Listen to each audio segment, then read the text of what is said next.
주기도문에서 기도를 빼버리면 무엇이 남을까요? 주문이 됩니다. 이것은 가장 영광스러운 기도를 낭비하는 것입니다. 주기도문은 예배를 마치는 그런 신호가 아닙니다. 요즘은 축도로 예배를 마치는 경우가 많아서 그런지 주기도문이 더 그립습니다. 주기도는 우리의 기도의 모델이자 우리 믿음의 뼈대입니다. 사진을 한 장 보여드릴 텐데요. 이 그림은 티베트 불교의 기도통입니다. 이 통 안에는 경전이 들어있어서 이렇게 한 바퀴 돌리면 기도를 한 번 한 것으로 인정을 해줍니다. 그러니까 통을 계속 돌려야 되는 거죠. 쉬지 않고 기도하려면. 요즘에는 이 통 밑에다 모터를 달아서 돌린다는 이야기도 듣고 있습니다. 이방 종교의 기도는 지성이면 감천, 내가 믿는 신을 감동하거나 설득해서 내가 원하는 것을 얻어내는 과정입니다. 하지만 우리의 기도는 다릅니다. 우리의 기도는 하나님의 영광과 하나님의 나라와 하나님의 뜻을 구하는 데 그 목적이 있기 때문입니다. 하나님께 나를 맞추고 하나님의 뜻에 나를 순복하는 기도가 바른 기도인 줄 믿습니다. 그래서 하늘에 계신 우리 아버지여, 이 주기도문의 첫 마디는 우리에게 너무나 중요한 영적 진리를 선포합니다. 기도에서 가장 중요한 것이 무엇이죠?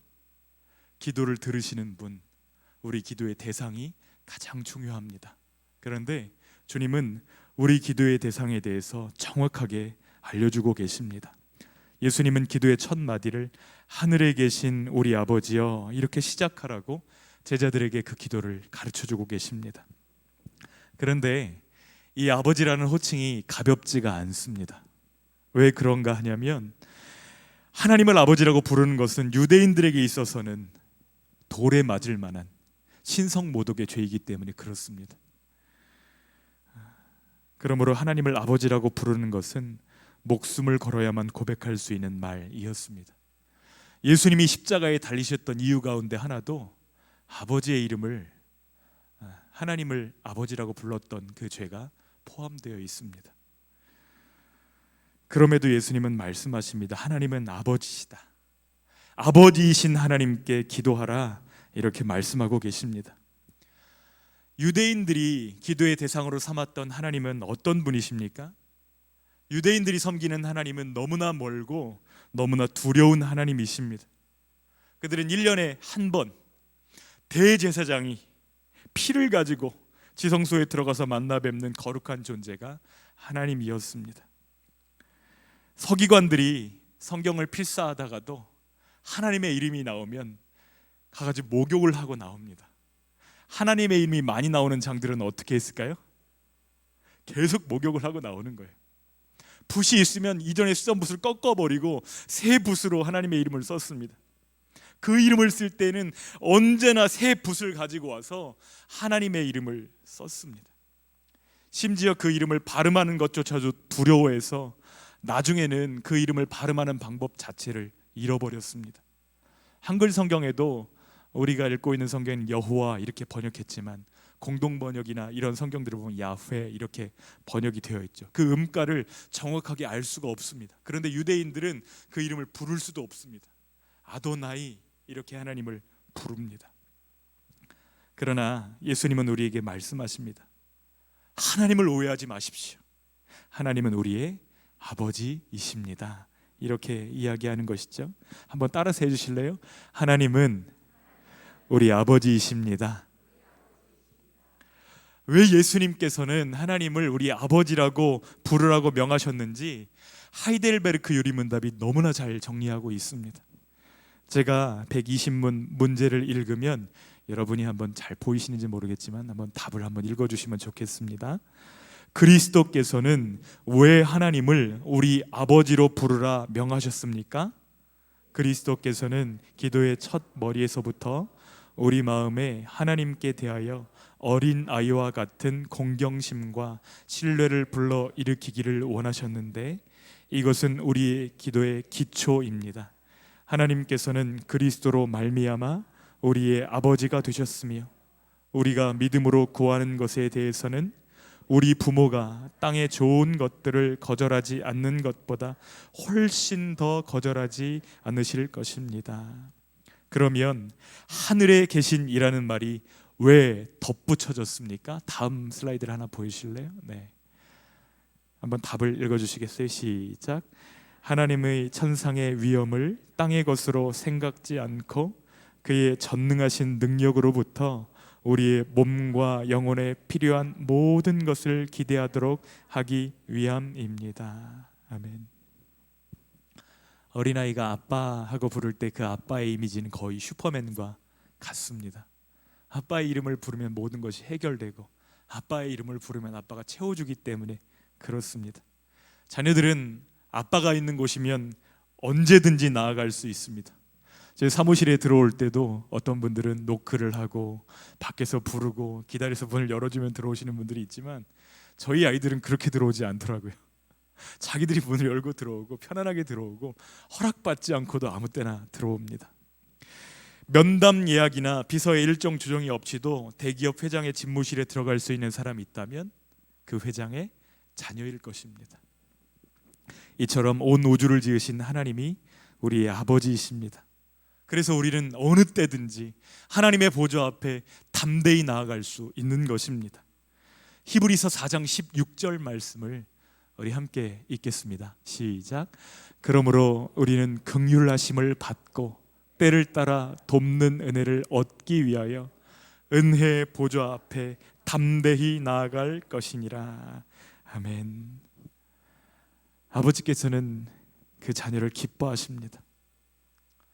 하나님 아버지뿐만 아니라 세상 모든 아버지에게 그 자녀는 절대 가치입니다. 누구와도 비교할 수 없는 가치를 지닌 자녀들을 향해 모든 아빠들은 기뻐합니다. 저는 하나님께 나아갈 때마다 하나님이 저를 기뻐하신다는 확신, 그리고 하나님이 저를 바라보실 때 미소 지으실 거라는 상상을 하면서 항상 나아갑니다. 그런데 이것은 주관적인 느낌이나 상상이 아닙니다. 주님께서는 우리에게 말씀하십니다. 스바냐 3장 17절 말씀에 우리가 주님 앞에 나아갈 때, 우리가 주님 앞에 기도할 때에 주님이 어떻게 반응하신지를 너무나 정확하게 말씀하십니다. 한번 같이 읽어보겠습니다. 너의 하나님 여호와가 너의 가운데에 계시니 그는 구원을 베푸실 전능자이시라. 그가 너로 말미암아 기쁨을 이기지 못하시며 너를 잠잠히 사랑하시며 너로 말미암아 즐거이 부르며 기뻐하시리라 하리라. 아멘. 하나님이 나를 기뻐하신다.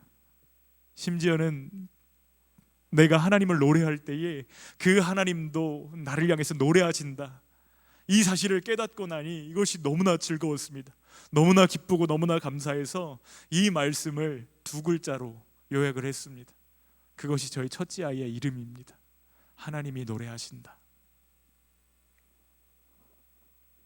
그것을 기억하기 위해서 첫째 아이의 이름을 한율이라고 지었습니다. 하나님은 우리에게 가장 좋은 것 주시기를 기뻐하시는 아빠이십니다. 아버지는 자기 자녀에게 무엇이든지 최상의 것을 주고 싶어 합니다. 자식을 위해서라면 집도 팔 수 있고 장기도 떼줄 수 있고 심지어는 대신 죽어야 한다면 대신 죽을 수도 있는 것입니다. 이것이 불완전한 이 땅의 아버지에게도 있는 마음입니다. 그런데 우리 하나님 아버지께서는 우리에게 가장 좋은 것을 주십니다. 그래서 예수님은 이렇게 말씀하십니다. 마가복음 7장 9절로 11절 말씀인데요, 마가복음 7장 9절로 11절 말씀도 함께 읽겠습니다. 시작. 너희 중에 누가 아들이 떡을 달라 하는데 돌을 주며 생선을 달라 하는데 뱀을 줄 사람이 있겠느냐? 너희가 악한 자라도 좋은 것으로 자식에게 줄 알거든 하물며 하늘에 계신 너희 아버지께서 구하는 자에게 좋은 것으로 주시지 않겠느냐? 떡을 달라고 구했는데 돌을 줄 아버지가 있겠느냐? 생선을 달라고 요청했는데 뱀을 줄 아버지가 있겠느냐? 있다는 거예요, 없다는 거예요? 그럴 수 없다는 것입니다. 악한 자라도 자식에게만큼은 좋은 것으로 줄 아는데 하나님이 악한 아버지와 자신을 지금 대조하시면서 하나님이 우리들에게 얼마나 좋은 것을 주실지를 강조해서 말씀하시는 것입니다. 사람들이 막 이야기를 하고 있어도 자녀들 소리는 더 잘 들리는 것 같아요. 사람들이 많이 모여 있어도 자녀들 모습은 더 잘 눈에 들어오는 것 같습니다. 왜 그렇죠? 귀를 기울이고 정신을 집중해서 찾기 때문에 그렇습니다. 하나님은 우리의 기도 소리에 귀를 기울이시는 아버지이십니다. 근데 많은 성도들은 의심합니다. 오해합니다. 하나님이 나 같은 것의 기도도 들어주실까? 이런 생각을 합니다. 그러나 이것은 큰 오해입니다. 아버지는 20살짜리 아들의 논리적인 말이나 3살짜리 아이의 옹알이나 관계없이 자녀의 말에 똑같이 귀를 기울입니다. 오히려 작고 어리고 연약하기 때문에 더 마음을 쓰고 더 귀를 기울여 듣습니다. 하나님도 그렇습니다.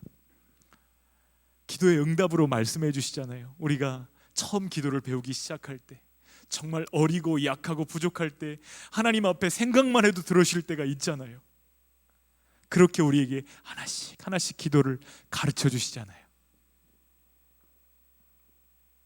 우리가 기도할 수 있는 근거도, 내가 기도할 때 하나님이 들으실 거라는 확신의 근거도 하나님이 우리 아빠라는 데 있음을 믿으시기를 부탁드립니다.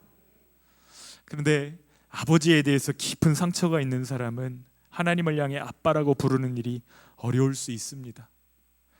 그러나 아빠라는 호칭보다 그 안에 담겨있는 의미, 하나님이 나를 사랑하시고 기뻐하시며 내 입에서 나오는 기도를 들으시려고 귀 기울이신다, 그런 분이시다, 이 사실을 믿음으로 붙드시기를 부탁드립니다. 다시 한번 강조하지만 우리가 기도하는 이유, 우리가 기도할 때 하나님이 들으실 거라 확신하는 이유는 하나님이 우리 아빠이시기 때문입니다. 그런데 이야기가 여기서 끝나는 것 아닙니다. 하나님은 하늘에 계신 분이십니다. 요즘 세계 부자들이 우주 여행하는 모습들이 뉴스에 나오는데 하나님이 어느 우주 한 공간에 계시다는 뜻이 아닙니다. 이 말은 하나님의 권능을 표현한 그런 말씀입니다. 우리 하나님은 온 우주를 만드신 창조주이십니다. 하나님이 해와 달과 별을 만드셨고 시간과 공간을 만드셨으며 우리를 창조하셨습니다. 전 세계 온 우주 역사 가운데 우리와 같은 사람은 전에도 없었고 후에도 없을 것입니다. 옆에 있는 사람을 한번 보십시오. 하나님이 만드신 작품입니다. 이전에도 없었고 이후에도 없을 것입니다. 그는 역사상 단 한 명, 단 한 번 존재하는 하나님의 위대한 작품입니다. 중동에는 알라가 있고요, 인도에는 시바가 있습니다. 일본에는 800만이 넘는 가미사마들이 있습니다. 이스라엘에는 여호와가 있는데 우리는 그 이스라엘의 하나님 여호와를 수입해서 믿는 것이 아닙니다. 우리가 믿는 하나님, 우리가 찬양하고 기도하는 하나님은 오직 한 분이신 하나님이십니다. 신명기 6장 4절 말씀에 우리 하나님 여호와는 오직 유일한 여호와이시니 라고 말씀합니다. 이사야 26장 9절에 나는 하나님이라 나 외에 다른 이가 없느니라, 나는 하나님이라 나 같은 이가 없느니라, 이렇게 말씀하십니다. 이 세상에는 오직 두 종류의 신만 존재합니다. 하나는 인간이 만들어낸 신이고 하나는 인간을 만드신 하나님이십니다. 인간이 만든 신들은 수없이 많습니다. 그러나 하나님은 인간의 그 영혼 깊은 곳에 있는 빈 공간을 채우기 위해서 사람들이 만들어낸 신 따위와는 비교할 수가 없습니다. 하나님은 우리를 디자인하신 유일한 분이십니다. 그래서 다윗은 우리 하나님이 얼마나 위대하신 분이신지를 이렇게 노래합니다. 역대상 29장 11절로 12절 말씀인데요, 이 말씀은 같이 읽었으면 좋겠습니다. 함께 읽겠습니다. 여호와여, 위대하심과 권능과 영광과 승리와 위엄이 다 주께 속하였사오니 천지에 있는 것이 다 주의 것이로소이다. 여호와여, 주권도 주께 속하였사오니 주는 높으사 만물의 머리이심이니이다. 부와 귀가 주께로 말미암고 또 주는 만물의 주제가 되사 손에 권세와 능력이 있사오니 모든 사람을 크게 하심과 강하게 하심이 주의 손에 있나이다. 아멘. 여러분, 기도하실 때에 이 말씀으로 자녀들을 위해서 기도해 주셨으면 좋겠습니다. 하나님은 크신 하나님이십니다. 하나님, 우리 아이를 크게 하심과 높게 하심과 하나님 세우심이 하나님 손에 달려 있습니다. 하나님께 맡겨드리는 기도로 이 말씀을 붙잡아 사용하셨으면 좋겠습니다. 우리가 약하고 우리가 작지만 우리 하나님은 얼마나 크신지 모릅니다. 다윗은 기도 가운데 그것을 고백합니다. 하나님은 전능하신 하나님, 크신 하나님이십니다. 이것을 믿음으로 선포하는 것입니다. 우리가 이렇게 크신 하나님, 하늘에 계신 하나님을 향한 믿음이 없다면 우리는 기도할 필요가 없습니다. 하나님이 전능자가 아니시라면, 하나님이 모든 만물의 주인이 아니시라면 우리는 기도할 필요가 없습니다. 그러나 하나님께서는 우리의 기도를 들으실 뿐만 아니라 우리의 기도에 응답하실 능력을 가지신 분이십니다. 그분이 우리의 아버지이십니다. 하나님께서는 자비로우신 아버지이신 동시에 공의로우신 하나님이십니다. 이 두 가지 성품에 대해서 균형 있는 믿음이 필요합니다. 하나님은 하늘에 계신 하나님, 초월하신 하나님이다, 이렇게 인식할 경우에 한평생 하나님은 멀리 계시고 하나님과 정이 통하고 마음이 통하고 온기가 통하는 그러한 교제를 나눌 수가 없습니다. 다만 종교인으로 살게 됩니다. 누가 그렇게 살았죠? 유대인들이 그렇습니다. 하나님은 멀리 계시는 하나님, 초월하시는 하나님이실 뿐입니다. 그렇게 되면 하나님과 사랑의 교제를 누리는 자녀가 아니라 하나님 앞에 하나님을 두려워하는 죄인으로만 남게 됩니다. 반대로 하늘에 계신 하나님, 두려우신 하나님은 없고 사랑이 많으신 아빠로만 인식할 경우에 우리는 한평생 유치하고 피상적인 믿음에 머물게 됩니다. 그런 영적인 상태에서 더 자라가지 못합니다. 아이들을 보니까요, 무서운 사람이 있을 때에 규모 있는 삶을 살더라고요. 적어도 무서운 사람이 있을 때 그 권위 아래서 성장하는 모습들을 보게 됩니다. 우리 하나님께서 하늘에 계시다, 그러나 동시에 우리 아버지시다, 이 두 가지 개념이 우리의 믿음 가운데 확실하게 심겨지기를 소원합니다. 감히 상종할 수 없을 만큼 크시면서도 이 작은 나를 안아주시는 분이라는 두 가지 믿음의 요소가 균형 있게 우리 안에서 자라가기를 소원합니다. 너무너무 우리를 사랑하시지만 두려우신 하나님, 그 하나님을 경외하면서 하나님 앞에 나아가는 저희들 되기를 원합니다. 이곳에 나오신 아버지들이 계시다면 부탁드리고 싶은 것이 있습니다. 자녀들을 많이 안아주십시오. 그 자녀가 크든지 작든지 관계없이 아버지로서 자녀들을 많이 안아주셨으면 좋겠습니다. 그렇게 하실 때에 자녀들이 하나님 아버지를 바라보는 이미지 자체가 달라집니다. 하나님 아버지 했을 때 육신의 아버지가 창문처럼 하나님 아버지를 비추어주는 창문이 되어지는데 아버지로서 많이 안아주시기를 부탁드립니다. 하늘에 계신 우리 아버지여, 이 고백은 단순히 기도의 시작이 아닙니다. 이것은 우리 기도의 근거도 되어집니다. 우리가 기도할 수 있는 이유는 우리 하나님이 전능하신 하나님이신 동시에 나를 사랑하시는 아버지이시기 때문에 그렇습니다. 하늘에 계신 아버지, 우리 아버지, 이 고백은 우리 기도에 확신을 줍니다. 아버지이시기 때문에 주고 싶어 하시고 하나님이시기 때문에 주실 수 있습니다. 육신의 아버지는 주고 싶었지만 능력이 안 돼서 주지 못할 때가 얼마나 많은지 모릅니다. 옆집 아저씨는 줄 능력은 있지만 내 아버지가 아니기 때문에 주지 않습니다. 그런데 하늘 아버지, 하늘에 계신 우리 아버지는 주실 능력도 사랑도 있으시기 때문에 우리는 기도할 수 있고 기도할 때 들으신다는 확신으로 하나님께 나아갈 수 있는 것입니다. 동시에 하늘에 계신 우리 아버지 이렇게 기도할 때에 내가 누구인지를 발견하게 됩니다. 나는 하나님의 자녀라는 놀라운 고백입니다. 이 기도에는 배타성이 있습니다. 아무나 이렇게 고백할 수 있는 것이 아니라는 것입니다. 하늘에 전능하신 하나님을 향해서 아버지라고 부를 수 없는 사람에게는 주기도는 아무런 축복이 될 수 없습니다. 그래서 주기도는 배타적인 기도입니다. 제한된 사람들의 특권입니다.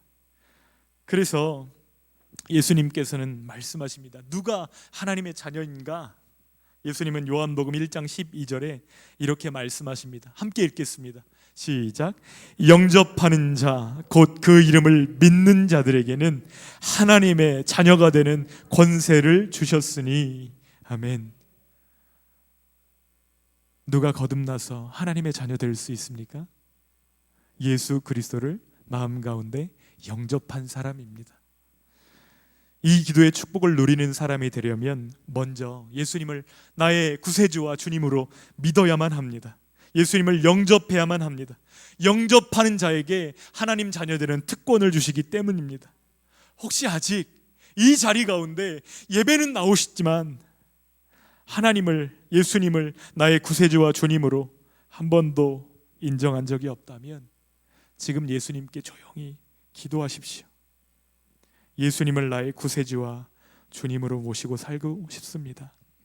예수님을 나의 주님으로 영접합니다.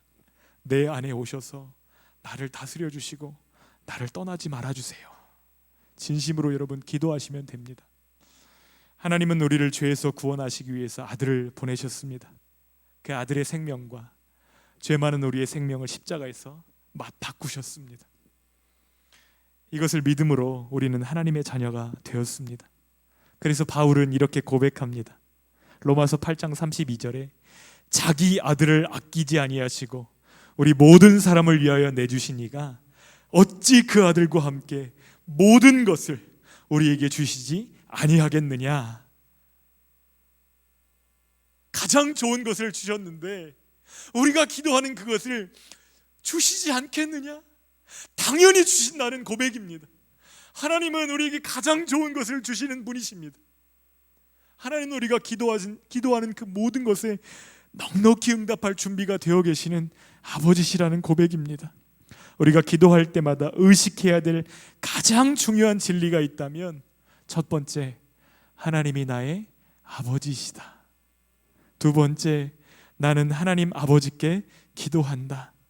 세 번째, 하나님 아버지께서는 가장 좋은 것을 내게 주신다. 이것을 믿음으로 기도해야 될 줄 믿습니다. 하나님은 나의 아버지시다. 나는 하나님 아버지께 기도한다. 하나님은 가장 좋은 것을 주신다. 사랑의 가슴과 전능의 팔을 가지신 우리 아버지께서 우리의 기도를 듣고 계십니다. 코로나 단계가 더 높아지고 우리의 상황이 더 어려워져도 우리에게는 기도의 하늘이 뚫려 있는 줄 믿습니다. 이 귀한 복음 앞에서 우리는 어떻게 반응하는 것이 마땅할까요? 자녀들 가운데서도 마음이 통하는 자녀들이 있습니다. 무엇을 이야기를 하면 그것을 잘 알아듣고 아버지의 뜻을 적용하는 자녀들이 있습니다. 더 주고 싶은 자녀들이 있죠. 어떤 자녀들이 그런가요? 사랑을 고백하고 감사를 표현하는 자녀들에게 더 주고 싶고 더 함께 해주고 싶고 더 좋은 곳으로 채워주고 싶은 것이 아빠의 마음입니다. 아버지를 사랑하는 저희 자녀들이 되어지기를 간절히 소원합니다. 기도할 때 하나님은 내게 최고이십니다. 하나님, 저를 사랑하시는 아버지 감사합니다. 하나님이 어떤 분이신지를 많이 고백하셨으면 좋겠어요. 제가 제일 행복한 순간이 아빠는 이런 분이세요. 아빠는 저에게 이런 의미세요. 아이들이 이런 카드를 보내면 저는 그 카드를 오랫동안 가지고 다닙니다. 지갑 사이에 넣어서 다니고 성경 사이에 끼워서 다니고 제가 힘들고 지칠 때마다 그 아이들의 편지를 꺼내서 봅니다. 근데 그게 얼마나 위로가 되고 좋은지 몰라요. 근데 하나님 아버지께서 우리의 기도를 그 이상으로 기뻐하신다는 것을 여러분 믿으면서 고백하셨으면 좋겠습니다. 하나님은 나에게 이런 분이십니다. 하나님은 나에게 너무 좋으신 아버지이십니다. 하나님이 우리 기도의 주제가 되셨으면 좋겠어요. 더 나아가서 하나님께 감사하는 자녀가 되어지기를 간절히 소원하고 축복합니다. 하나님이 우리 삶 가운데 행하신 일들을 마음껏 고백하십시오. 하나님, 제가 정말 많이 아팠는데 하나님 저를 세워주시니 감사합니다. 저를 고쳐주시니 감사합니다.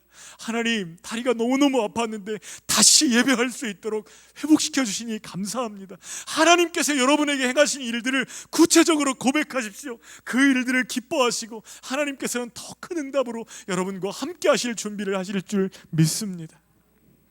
전능하신 하늘의 창조주께서 약하고 작고 정말 악한 나를 사랑하시는 아버지, 그 나를 바꾸시고 변화시키시고 회복시키시는 아버지심을 기억하면서 기도할 때에 우리의 기도 생활은 근본적인 변화를 경험하게 될 것입니다. 하나님께서 얼마나 가까이에서 나를 사랑하시는지, 하나님께서 나의 기도 가운데 얼마나 친밀하게 응답하시는지 여러분 경험하시게 될 것입니다. 하늘에 계신 우리 아버지여,